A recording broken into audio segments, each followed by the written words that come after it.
Hi there. Welcome to the Risk Matrix Live. Very exciting. We've got a great show for you today. The topic is you ask anything, we answer everything. Well, I'm not answering anything, but Dr. Martin and James Junkin, they're going to answer all the questions. I'm going to toss it over to them. Oh, before I do, a bunch of questions came in already to me, so I have them ready to go, but please post them right here in the chat and we will ask them. Dr. Martin? Hello, everybody, and welcome again to another episode of the Risk Matrix live and in person with James Junkin and myself, Dr. Martin. And like Paula said, today we're going to rock and roll with questions from the audience, and we've got quite a lot of them queued up. How you feeling, James? You feeling good? Feeling great. Roll Tide. Can't wait for the questions to come in, for us to have this great dialogue. We've not seen the questions that people have submitted, so this ought to be very, very interesting. But before we get going, I wanted to thank everyone who attends this podcast for what they do to bring workers home safe from high hazard jobs. Yesterday being Workers' Memorial Day, that's one that's always touching and moving to me. A lot of different memorial and remembrances across the U.S. and Canada, perhaps around the world yesterday, some that are continuing. So while we're thinking of those that are lost, I also like to give a shout out to safety professionals and managers who are doing everything they can to fulfill Veriforce's mission, which is to bring workers home safe from high hazard jobs. But anyway, let's get to the question. On. Let's have the first one, Paula, if you got it. Okay, we do. We have the first question. This is from Joe. He's asking, what is the most common cause of workplace accidents and how can they be prevented? Okay. All right, Joe. I can't tell you how many accidents or incidents I've investigated in my career. I can tell you how many fatality accidents I've investigated, and that's 19. All have a common causation: the failure to identify hazards in the planning of the work, right? It becomes so obvious after the incident as to what occurred and how it could have been prevented. So I would say that's the most common cause. We don't identify the hazard in the planning of the work. We don't put the proper controls in place. And then ultimately, this becomes a function, a reactive function, as part of a corrective action. But that's my opinion. What do you think, Doc? So I'm gonna piggyback on that and say many people that have those things going on for them in the first place, they don't identify the hazard in the design phase of the work. They may not know how to do the work, when to do the work, how to stop the work, right? Because I think a lot of accidents happen because we tend not to use our stop work authority, and we either feel pressure from other people to keep going or to do it anyway, even though we're unsure. So I think that there's a lot of human factors that go into this, James. How accidents are caused. Now, if we were looking for the top workplace accident, right, we can go right to the OSHA, the top 10 every year, and look at what's in that mix. But you're going to find the same things over and over again. You're going to find fall protection, lockout, tagout, PPE, the big ones, confined space, but the things that cause those hazards and the incidents are very much not being aware of what you're doing, how you're doing it, and how to mitigate those hazards beforehand. So I'm with you, James. That's an agreement. Cool. Okay. Let's have another one there. Come on, Paula, shoot. Okay, here we go. So Tom is up next, and he's asking, can you explain the difference between safety hazard and safety risk? So they're two different things, right? A hazard is a hazard, right? It's something that you notice could cause an incident, a problem, a situation that's undesirable in the workplace, right? And something that you got to at least look at and decide what are you going to do about it, right? The risk is the risk in context, of, okay, you have this hazard. Here's my work site. Here's what's going on. Here's who's exposed to the hazard. Here's how long they're exposed to the hazard, or how devastating the incident could be if the hazard realized itself. And so risk is a sliding scale, and it just depends, right? The risk just depends where you are and what you're doing, and who's there that could be exposed. That's my take on it, James.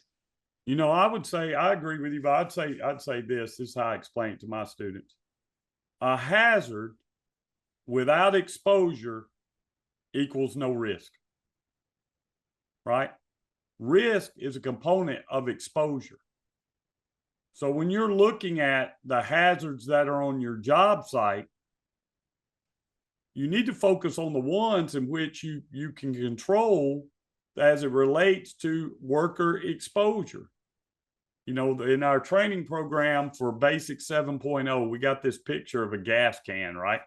Well, the gas can's got gas in it, and that's certainly flammable, and all that if we introduce some type of ignition source.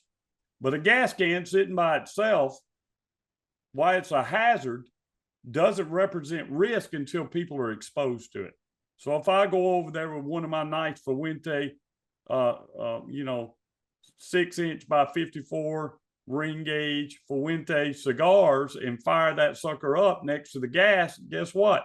I've created risk because now I have exposure and I've got the ignition source. So however you explain it to your workers when it comes to hazards without risk is without exposure is no risk.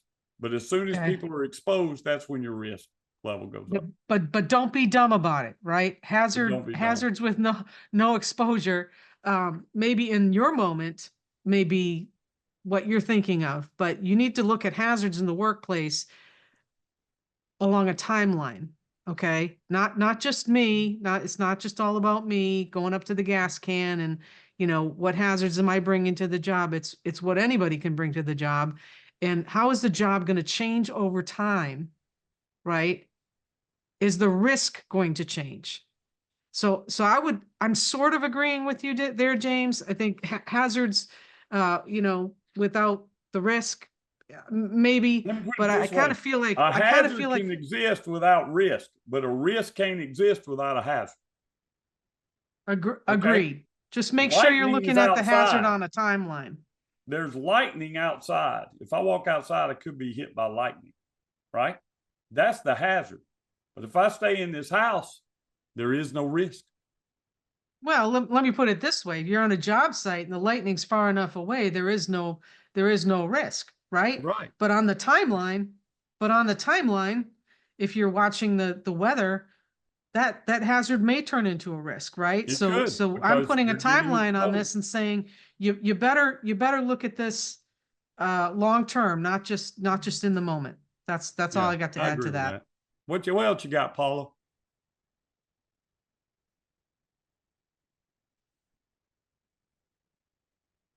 We don't hear you, Paula. You don't hear me? No. There you go. What's our next question? Okay. How often should you be doing safety drills and why? Safety drills, like emergency action drills? I mean, in the workplace, how often should you be conducting them and why? Mike wants to know. You should be doing drills on a cadence that is applicable to the intellect and the ability to retain information of your workers. Okay.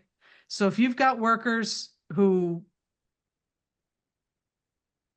don't pay attention, they really don't care about safety, all that kind of stuff, I'd probably be drilling them all the time until they could come up with the right scenario and the right response. I mean, I think that in the OSHA regulations, there are some requirements for emergency action plans and for, fire drills and all those kinds of things. But, at least annually, I would say, and more often if you have a workplace that you see after the first drill, they can't get it right. So this kind of goes back, in my opinion, to one, what is the regulation? Two, what are the potential hazards and what are the risks, right? You play like you practice. You don't rise to the level of the incident. You descend to your level of training. It is too late to draw it up in a dirt. And I see this a lot, particularly in the oil and gas industry, as it pertains to chemical releases, let's say H2S. And all of us tell everybody the same thing. They say, okay, if there's an H2S release, we need you to move crosswind and upwind and get to your muster area. Well, that sounds great in theory. Have you ever tried it? You ever tried it? You know, have you ever gone out there and said, okay, this is an incident. There's an H2S release. Stop breathing, hold your breath, and get to the muster area. It's not as easy as you might think. I used to do this drill all the time while I was teaching a lot of H2S classes, and we would have students in the class, and I would say, sometime today, I am going to just yell, gas, gas, gas, right? It'd just be random. When I do that, I need you to stop breathing, because if you take a deep breath, like you're in the swimming pool, I'm going to kill you right there. Boom, you're dead, right? Because obviously we've got a H2S release. We've got our monitors going off. So you stop breathing, get from your desk and head to our muster area. On your journey, if you have to take a breath, I want you to stop. How far do you think, Dr. Martin, these people get before, most people get before they have to breathe? Steps. About 15? 10, 15. 10, 15. Feet, not yards. Right? Yeah. Yeah. And then some get a little further, but nobody ever makes it to the muster area. So these things reveal themselves in drills. And I just use that example of H2S. How about something that's common in all workplaces, and it's becoming an epidemic, particularly here in the United States, which is active shooter. Man, it is too late to try to be figuring out where I'm going to hide. What's the exit point, you know, once the shooting starts. So I agree with you, Dr. Martin, you need to evaluate what's going on in your workplace, put drills in, do drills based upon the comprehension and retention of your team, and make those drills applicable to what's going on in your workplace. That's a likely scenario, what's most likely to happen. Like, what are we going to do if somebody has a heart attack? Man, if I'm having a heart attack, I hope this is not the first time we've talked about somebody going to get the AED and somebody calling the fire department. I hope we've had some sort of drill where it becomes muscle memory. So we're not drawing it up in the dirt. That's just my opinion. All right, Paula. You're on mute, Paula. We can't hear you, Paula. Nope. Let's see if we got something in the chat. Here's one. Dr. Martin's going to love this one. You're going to love this one. Okay. From Stephanie. What role does ergonomics play in safety? It just depends. So let me just say this. You know, when you're working, most of the clients that I have and James have, you know, we are heavy construction, heavy oil and gas. There's a lot of labor involved in all these jobs, right? And many jobs, even in manufacturing, right? There's a lot of labor involved. When there's labor involved, there's ergonomics problems. Okay. And ergonomics is my number one or close to it. It just depends subject, right?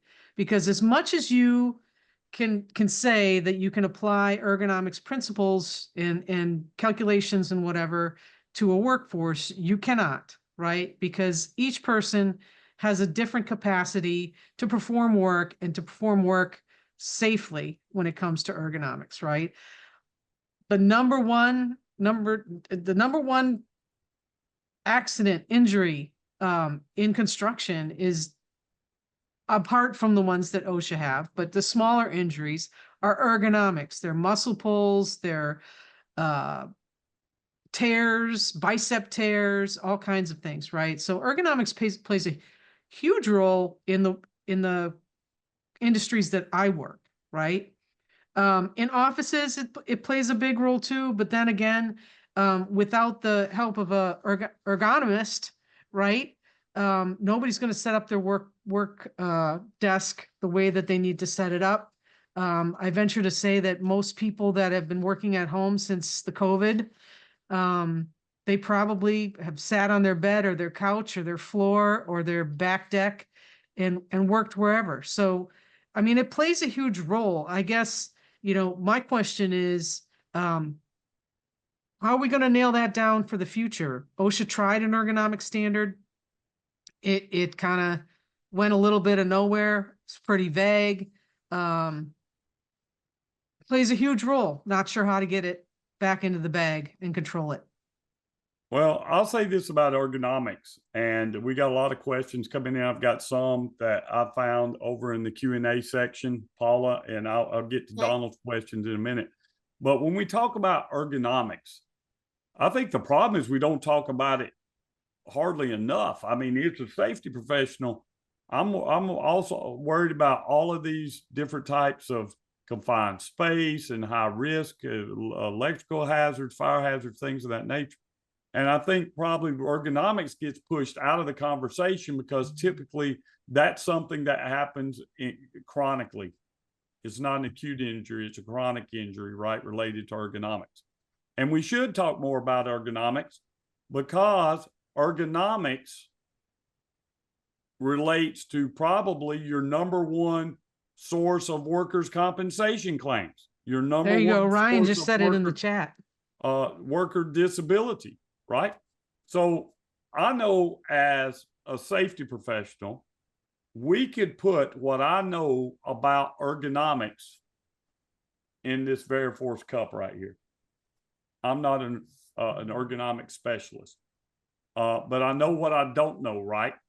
So sometimes I think we need to bring in experts related to that, especially when we're talking about workers who are doing repetitive tasks, like on an assembly line or even working at desk. I wrote an article back in during the COVID days that appeared in Professional Safety Journal about COVID-19 and ergonomics. Wait, what? How does that have to deal with each other? And it was me kind of forecasting what was going to come from these work from home environments. And I think you're starting to see some of the ramifications of work from home environments because not everybody's got a cool chair like James has chilling at the house. Some people are working from the kitchen table or from their sofa, and that relates to ergonomics. But anyway, here's one for you, Dr. Martin. This is definitely from Donald. Let's talk about the just depends in relation to the human factors during risk mitigation. How do we address reasonable practicality? That's for me. That's for you. Thanks, Don. Thanks, Don. Thanks, Don. I say it depends a lot, right? It depends on the situation. It depends on the company's, how they see safety. It depends on how they want to address their hazard. It depends on their risk register and what things come up high on their risk register, right?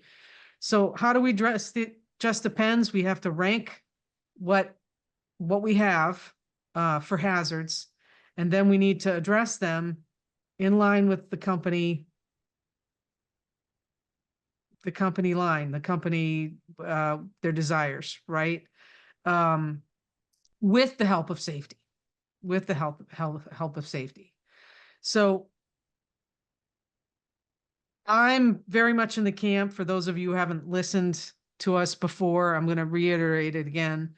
I treat every single workplace, every single task as it just depends, because everything that we do is nuanced, right? I apply what Don does today field to what James does today in the field because they do it differently unless they're robots. So, you know, I'm a big proponent of you put everything in the Just Depends spotlight because if you don't, miss something. So when we start talking about human factors during risk mitigation and what is reasonably practical, I want to break down those two words, reasonable and practical, because this is that concept of risk reduction to as low as is reasonably practical, not achievable. You know, achievable came out of the radiation industry and nuclear science and trying to reduce those risks all the way down to whatever was scientifically achievable. And often those budgets had unlimited resources. Well, we do not have unlimited resources within our organization. I do not have a cash machine. I'll right? allow the achievable being thrown out, but I won't allow acceptable being thrown out in your discussion, James. Okay. Because acceptable Did I is what say the company. acceptable? No, you didn't, but I would like you to include acceptable in there with Well, who practical determines and what's acceptable? That's what I was talking about. So what's reasonable and what's practical? Reasonable is a legal term.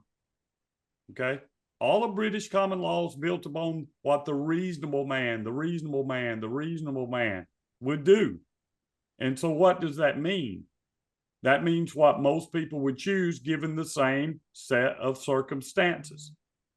So when we're looking at risk reduction in answer to Donald's question, the first thing you have to look at is what is the law? What does OSHA say? What does some other regulatory body say? And then it's what you think is reasonable, right? As far as risk reduction. Then I base that on, when I think of reasonable, I try to think what 12 people on the jury might think was reasonable. And everybody wants to, you see all this about my news feed is just inundated by questions all day long about all these court cases that are going on, et cetera, et cetera, et cetera, and all these jury trials. And I'm like, hey, you want to pick a jury, pick the first 12 people that walk out of Walmart. That's going to be your jury. What do they think was reasonable in your actions? Now, when we look at that reasonableness, it's going to change across industries. Certain the risk associated with people that work on towers when it comes to fall protection, what they consider to be reasonable risk is way different from the rest of us who are down here on the ground. And, you know, I like to use that illustration of deadliest catch. Those guys are out there in their industry working on a wet deck in high wind, and they may have on a rubber, you know, slicker, rain slicker, and a PFD. Man, if I wouldn't have my team out there in those conditions, they have to work in those conditions because that's reasonable to their industry. Then what's practical? What are practical risk mitigators? And that's going to depend on what's going on in your industry. What are other people doing? So all that kind of rounds back to, it just depends, but it just depends on what industry you're in, more so than I think than just your specific individual company, right? Then you got to get into when you're talking about what's the risk tolerance of the organization versus what the law says. So I think if you're going to try to answer that question, Donald, really what you got to decide is what is reasonable based on our risk tolerance within our organization, but also what's practical based on what other people are doing in your industry. What other questions we got? I got one for you, James, that I saw come up there in the chat that I like. Okay. How do you determine, nope, that's not it. What strategies can ensure employee participation in safety programs? And if you start out with safety committees, I'm gonna rap you on the knuckles with a ruler. So go ahead. Let me tell you the most effective strategy for employee participation. Get out of your office and go out there and talk to the people who are actually doing the work. Okay? Make connections. You know, make connections and build relationships. You want employees to participate. It's not sending out some anonymous survey. It's not having a suggestion box. It's not having a safety committee. Look, all those things are great, but they're in support of the relationships that you build, not instead of the relationships that you build. And remember that the relationships are not always just the safety professional to the worker, but from worker to worker, right? And to the extent that you connect the dots from one worker to the next, to be a mentor or to be somebody to motivate them or to teach them, that's the way that you get employee participation, right? You build a team, and the only way you can build a team is if you're a good leader. Okay. And you don't proclaim yourself a leader. Leaders are made from the fire of what James is talking about, going out and talking to the people and not preaching, but understanding and adding to their knowledge. So I'll add to that and last thought along this question. Tasks are managed, people are led. That's why I really hate the concept of the terminology. I'll use it all the time, safety management. Really what we're talking about is safety as a component and function of leadership. And all of us can get better at leadership. You know, Zig Ziglar used to say, nobody cares what you know, so they know how much you care. And that's about building relationships. So you want your employees to participate in your safety management system.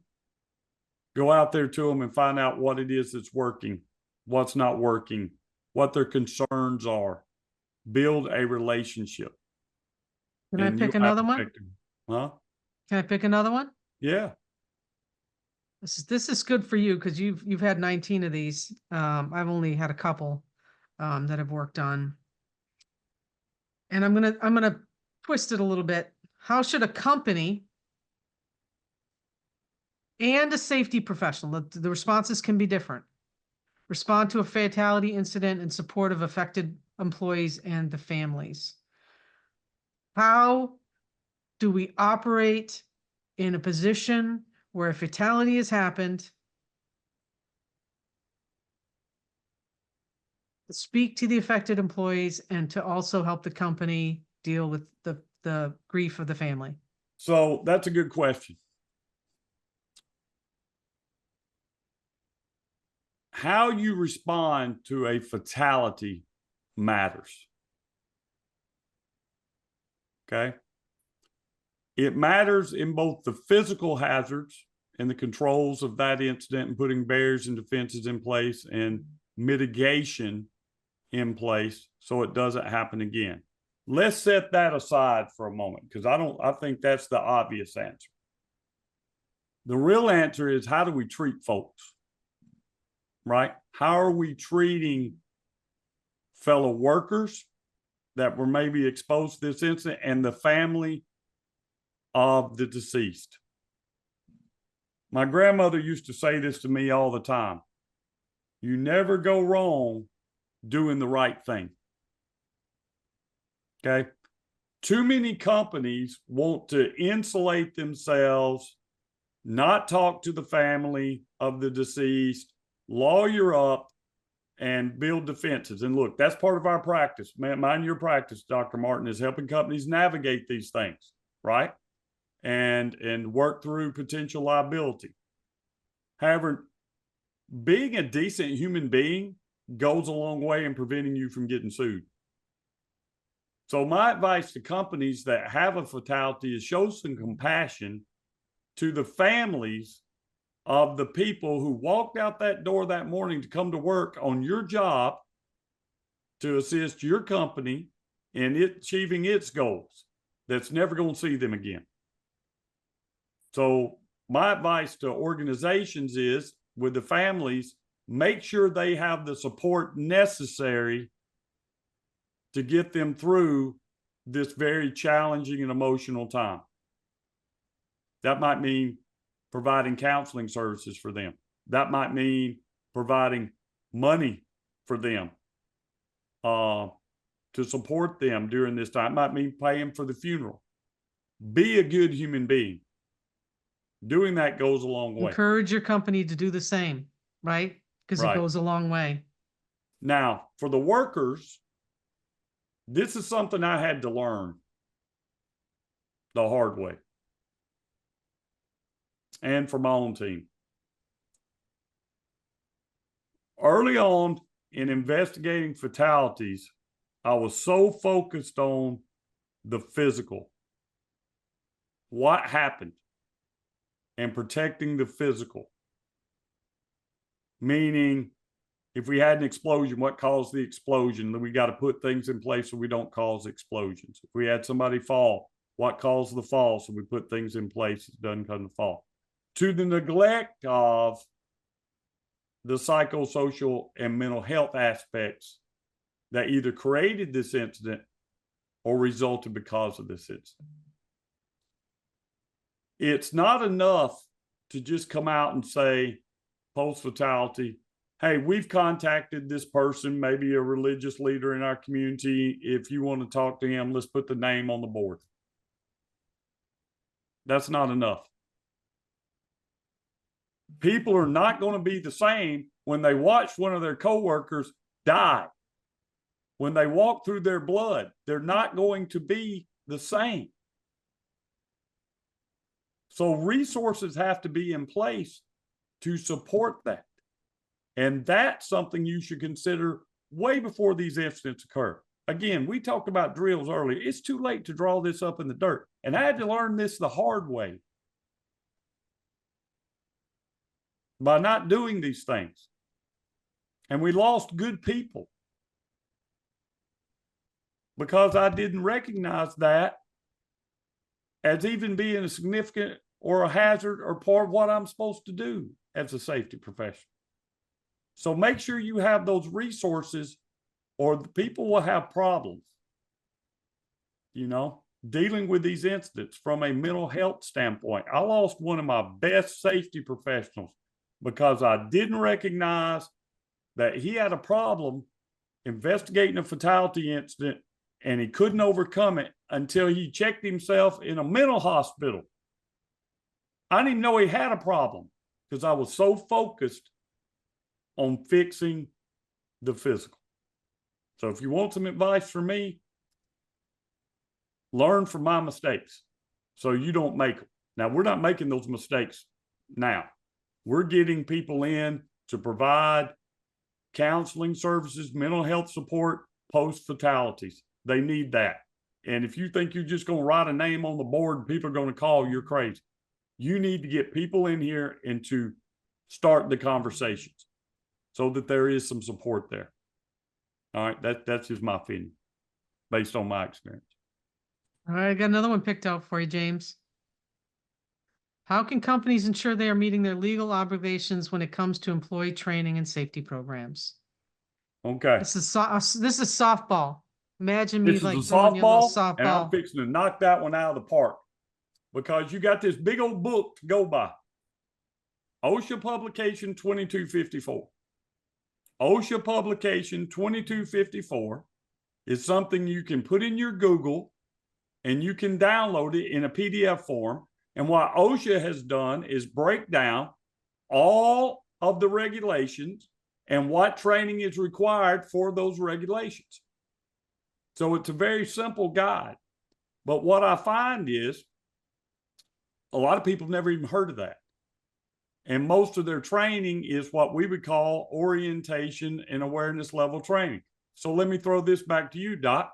What's the difference, in your opinion, between orientation training and awareness level training? Orientation versus awareness, or awareness versus competency? No, forget competency for a minute. Just orientation and awareness level training. Orientation to me, orientation training is your job is hazardous. There's a bunch of things that could get you. You need to be aware of that. And we're going to give you some awareness training. in order to help you see these hazards and maybe take initial steps to either mitigating the hazards or avoiding them, right? Orientation training, I mean, I feel like that's low level. That's like a list of things that you could get hurt by. And awareness is, what do you do? What do you do with that? What do you do with these hazards? How do you react? You know, what are the basics to going through the motions of making sure you either mitigate, prevent, or avoid? Okay. So if I asked you that question, which I did, and you gave us a very good answer, and I asked that same question of 25 other safety professionals, I might get 25 different answers. Because OSHA cares about full training, competency-based training. I don't have to worry about how long awareness level training should be for lockout, tagout. You know why? Because there's not a book, a law, a regulation, a standard I can go to that tells me what the qualifications of a lockout, tagout awareness instructor should be, or how long the course should be, or something from some nationally recognized institution that says this is the content. That doesn't exist. That's why when you go and you look at awareness level training or orientation training for different companies, you might see 2 minutes, 56 seconds for lockout, tagout training for one company for awareness, and then stuff, and then longer for others. But there is, James, there is, James, a regulation that states it has to be done by a competent person, right? So training needs to be done by a competent person. Well, when we talk about real training, you know what OSHA cares about? Affected authorized person training. And OSHA publication 2254 will tell you what goes in affected worker training and authorized worker training. So if one thing I could improve in the audits that we do is getting safety professionals to look at OSHA publication 2254, looking at the job scopes that their workers perform, the hazards that they encounter in those job scopes, and this publication is developing a training matrix off that. And you'd be simply surprised at how many people don't know how to do that. Right. Right. But what I was getting at, James, just briefly there is they may not tell you what's supposed to be in it. They might not tell you how long it's supposed to be, but they will tell you that the training has to be done by a person who is knowledgeable and competent in the subject area, right? And how you determine that is going to be called to the carpet when and if you get an OSHA violation or have an incident where the question is, how were they trained? And in what were they trained? Were they trained by somebody of which they can ask questions and get answers that pertain to how these hazards are mitigated and approached? Absolutely. Let's look at another one, see if I can get one. Here's one for you, Dr. Martin. This is going to start some stuff right here. Okay, let's do it. I like to start stuff. What outdated safety myths still cause confusion and risky decisions? Heinrich. I agree with that. Right? Whatever the pyramid is, right? That you have to have so many of these to get so many of these to get so many of these to get one at the top of a serious incident or fatality. You know, that's bullshit. I think it just depends. I think, you know, when you're dealing with a work site, you will know if you're going to have a serious incident or fatality if you really look at what you're doing and how often you're doing things and what the risks are, what the hazards are. It just depends. When that lightning bolt's going to strike and you're going to have what you're going to have, it's not going to go to the pyramid and say, wait a second. I still haven't had my 30,000 first aid incidents or whatever it is, right? And I can't jump to the next level. It's not going to be like that. It's going to be what it is, and it just depends.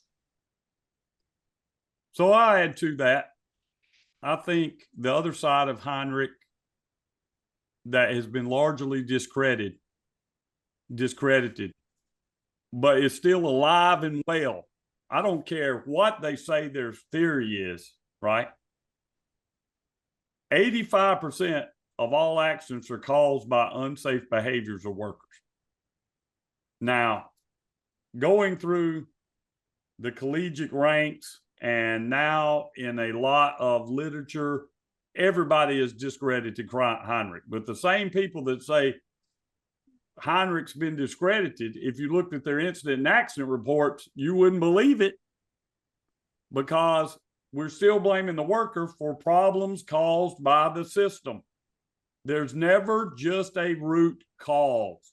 It's always multiple causal factors that led to somebody being seriously injured. And it is usually a problem with the system in which they work.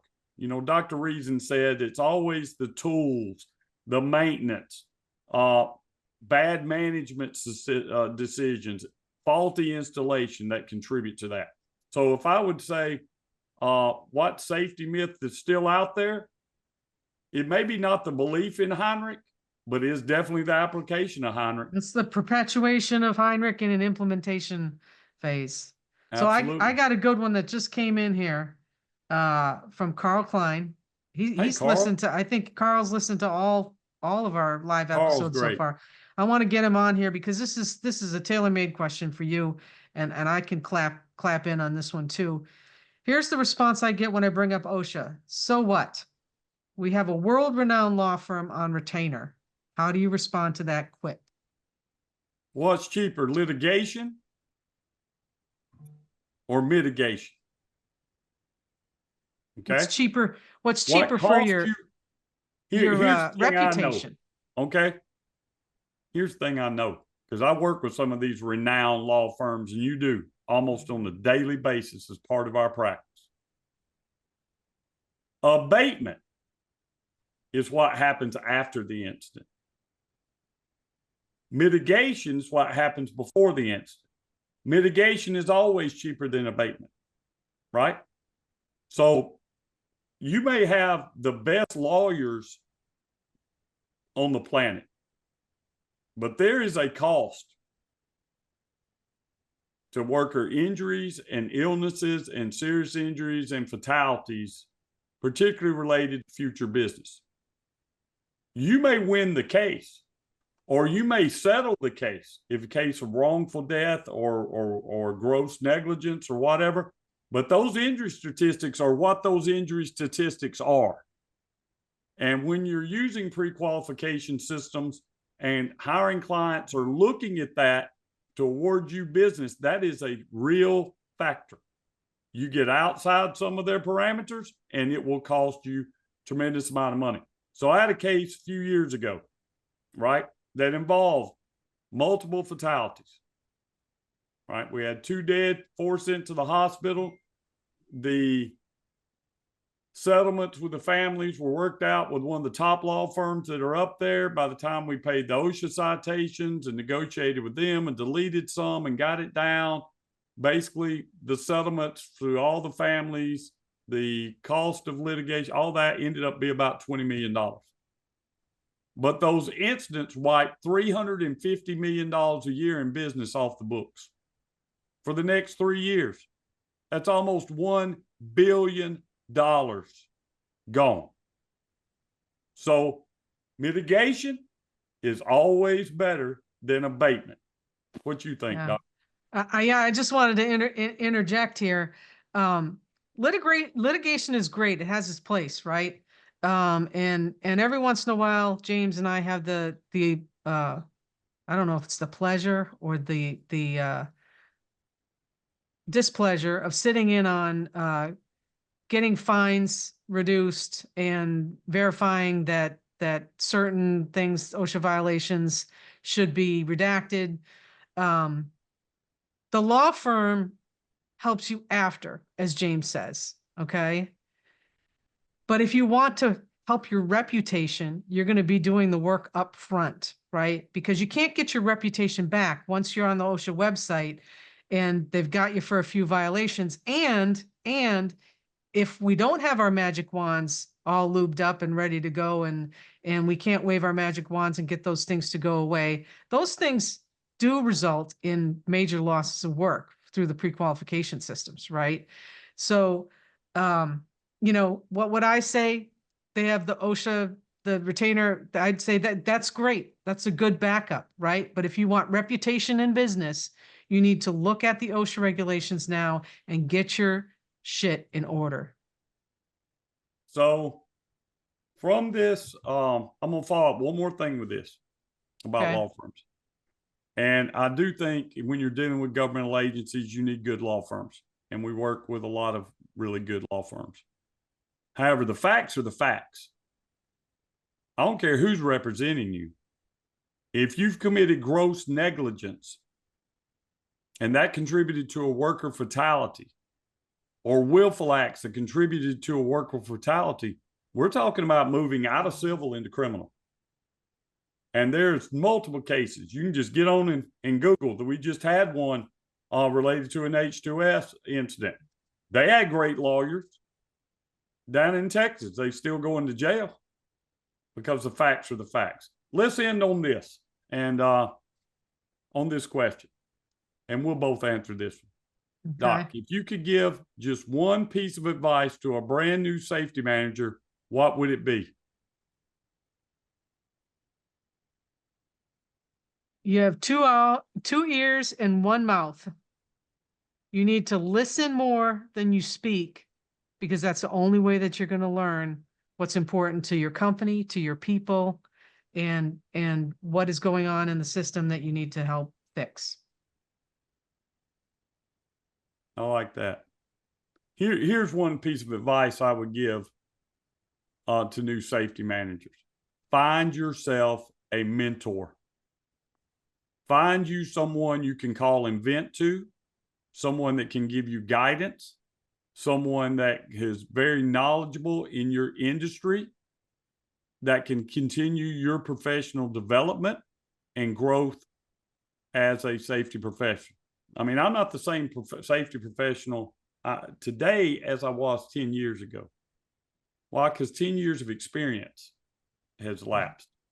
And I've had 10 more years with my mentors to help coach me, guide me, let me fail without killing people. Let me try new ideas without it ultimately, resulting in disaster.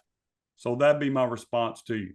But hey, guys, we've been going about 45 minutes here. Thank you for coming and for sending in your questions. If we didn't get to your questions this time, we'll get to your questions next time. Every month, we're going to do one of these type sessions where we take your questions, any and all questions, and attempt to ask them. We thank you for your patronage of the Risk Matrix. And hey, spread the word. Go out there. Share these posts on LinkedIn. Let people know that we're here because we do it for you. We do it for you. Again, we're on Veriforce's YouTube channel. Get over there, hit that like button, smash that subscribe button. Nick Saban wants you to subscribe to the Risk Matrix. The Dark Lord Saban, right? I know he listens to us. I just feel it. I feel it, Dr. Martin, that Nick Saban listens to this podcast. I'm sure he does. If he doesn't, he should, right? Well, he's in the pool, retired. There you go. We're also available on Apple Podcast and on Spotify. So and LinkedIn. Different ways you can get that. And LinkedIn. If you want to hit us up individually, you can find us on LinkedIn. Just type in our names. I've got my phone number and my email up there. I think James does too. So if you need a hand or you need a question answered, reach out. So until next time, y'all keep bringing those workers home safe from high hazard jobs. Thank you for listening. Upcoming 100th episode soon, and we'd love to see all of you there. Until next time, roll tide. Gathering data on your fleet has never been easier. Real-time tracking from Quartix improves your productivity, cuts fuel consumption, and minimizes vehicle wear and tear. Quartix improves driving styles and safety, reduces paperwork, produces timesheets, and validates hours worked, all backed by award-winning customer service to give you the complete picture. Every driver, every vehicle, every journey. Quartix, more than just vehicle tracking.